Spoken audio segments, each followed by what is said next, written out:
Hello students, today's question is temperature of the scrotum which is necessary for the functioning of testes is always around blank below body temperature.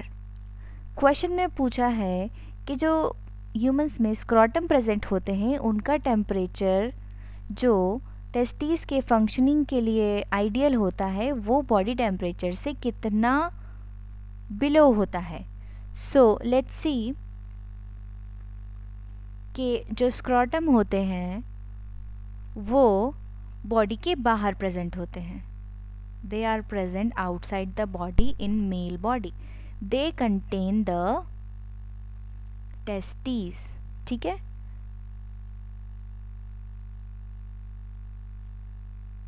these are the testes and it is located in the scrotum. अब हमें पता है कि body का temperature कितना होता है 37 degree Celsius. सो अब जो स्क्रॉटम है वो बॉडी के बाहर हैं. सो बॉडी के बाहर इन्हें मिलता है 37 डिग्री सेल्सियस से 2 डिग्री टेम्परेचर लेस. मतलब कितना मिलेगा 35 degree Celsius. So 35 degree Celsius is the ideal temperature for testis to function. इसका फंक्शन क्या होता है स्पर्मेटोजेनेसिस.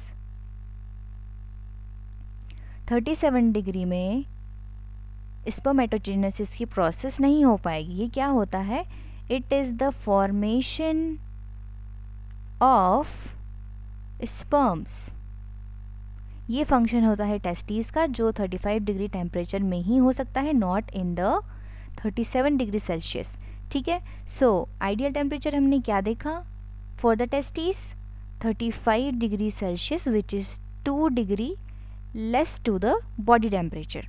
सो क्वेश्चन में क्या पूछा था कि टेस्टिस के फंक्शन के लिए आइडियल टेम्परेचर क्या है जो बॉडी टेम्परेचर से कम होता है. कितना कम होता है 2 degree Celsius. So we got the answer 2 degree Celsius below the body temperature. So now let's see the options. Option A 2 degree Celsius. तो हमने देखा था अभी कि वो 2 डिग्री कम पे वर्क करती है tasty. So it is correct. 4 is not correct. 6 and 8 will also be not correct because इतना ज़्यादा कम होगा तो भी टेस्टीज अपना फंक्शन नहीं कर पाएगा. Just the 2 degree less will be ideal for the function of the testes.